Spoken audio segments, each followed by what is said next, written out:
Welcome to Bible Logos. I'm Antoinette Adams, your broadcast host. Today, I'm excited to bring to you part 4 of the message, The In Between, hashtag the spiritual fine print. Please like and share this message on social media with your friends and family. Okay, let's get to the word.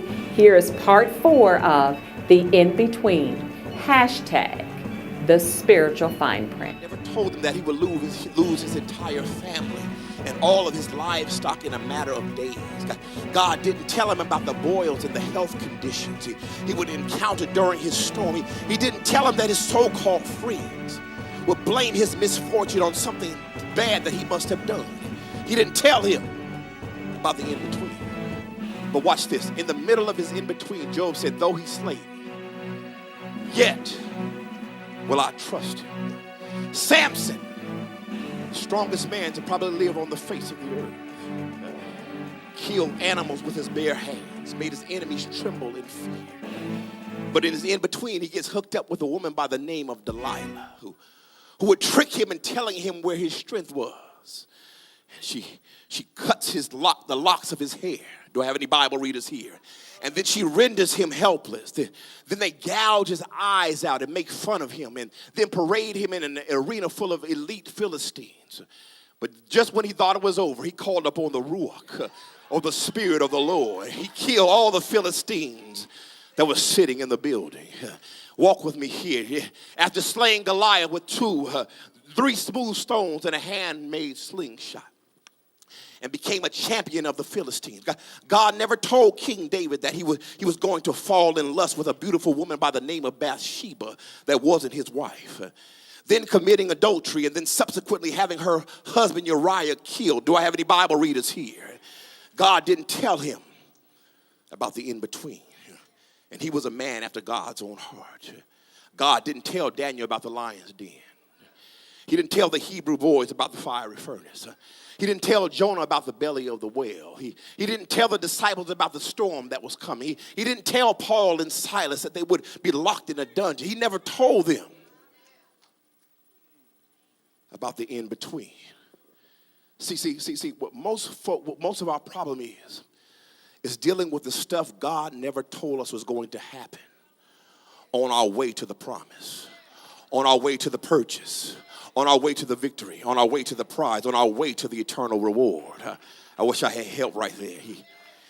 He gave us the glorious picture, but he didn't tell us the fine print.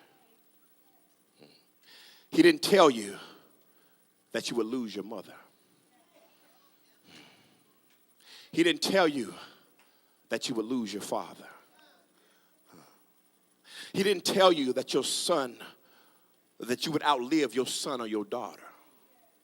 He didn't tell you that you would outlive your grandson or your granddaughter. He didn't tell you that you would lose your brother or your sister unexpectedly. He didn't tell you that your healthy wife would get sick and die. He didn't tell you that your physically fit husband would get sick and die. He never explained the confusion of being molested by a family member or a family member of the same sex. He didn't tell you about the divorce and the ugly custody battle that would left you financially broken and emotionally vulnerable and suicidal. He didn't explain being a single mother. He didn't explain being a single father. He didn't explain the eviction notices. He didn't explain the foreclosure. He didn't explain your furniture being left on the curb. He didn't explain living in a shelter. He didn't explain walking out to the parking lot where your car was and finding out that the bank repossessed it. He didn't explain the bad credit report and making it virtually impossible for you to get anything. He didn't explain you never knowing who your biological father was. He didn't explain to you why your mother gave you up for adoption. He didn't explain the drugs. He didn't explain the alcohol abuse. He didn't explain the domestic violence. He didn't explain the hurt and the pain. He didn't explain the broken heart. He didn't explain the shattered dreams. He didn't explain being accused of something you didn't do. He didn't explain going to prison. He didn't explain the cancer. and then the remission, and then the cancer again. He didn't explain the high blood pressure. He didn't explain the HIV diagnosis. He didn't explain the diabetes. He didn't explain the arthritic condition. He didn't explain the stroke. He didn't explain the Bell's palsy. He didn't explain anxiety. He didn't explain full-blown panic attacks. He didn't explain the phobias. I wish you helped me right up in here. He didn't explain the sickle cell. He didn't explain you almost dying in the hospital because the doctors gave up on you. He didn't explain the miscarriage or the inability to hold children. He didn't explain the child being physically handicapped or underdeveloped. He didn't explain the autism. He didn't explain the Down syndrome. He didn't explain the attention deficit disorder. He didn't explain not being able to, he didn't explain carrying a child to term. Everything seemed all right. And then the child is born, stillborn. God never explained some of the vicious lies and the attacks and the rumors and the innuendos would not come from co-workers, but fellow laborers in the church. God never explained to me that the crosshairs that I would put in, using the gift that he gave me when folk are dripping with jealousy and envy and evil intentions. He never explained the church hurt that some are going through today. Do I have a witness here? He didn't explain the in-between. In this in-between, we can't understand. We find it hard to grasp. I heard the first line. I heard the last line. But you never told me about the in-between. I'm having a hard time paying my bills, but I heard him say he would cancel my debt, but I got more bills than I have money. I heard him say he owns a cattle on 1,000 hills, but I can't seem to ever make ends meet. I'm talking to somebody out there. Do I have a witness here? I heard him say that I would get the promotion, but then when I get called into the supervisor's office and then they hand me a pink slip because they're reorganizing or downsizing. Do I have a witness here? I heard him say I will open up the windows of heaven and pour you out a blessing that no man can close. But I'm offered the new executive position.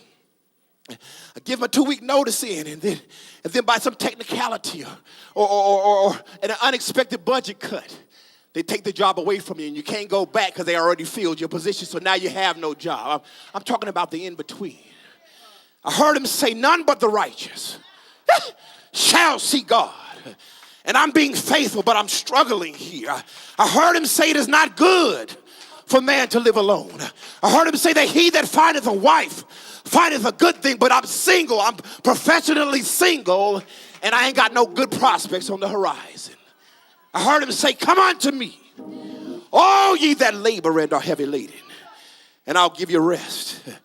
And I ain't slept in what feels like weeks. My brothers and sisters, some of us are going through, what some of us are going through is a spiritual fine print of life that God never warned, he never previewed, he never sneak peeked, he never gave us a movie trailer to. It's called the in-between. Let me go on ahead and wrap this up.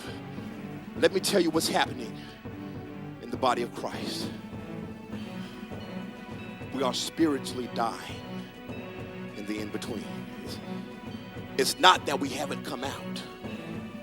God is carrying many of us in our in-between. But the truth be told, we've lost faith. We've lost hope because it hurts too bad. Welcome back. You do not want to miss the conclusion tomorrow of the message, The In-Between. # the spiritual fine print. Please don't forget to like and share this message with your friends and family. I'm Antoinette Adams, and I want you to remember that the sower sows the word, and therefore it is with the same measure you meet that it shall be measured unto you again.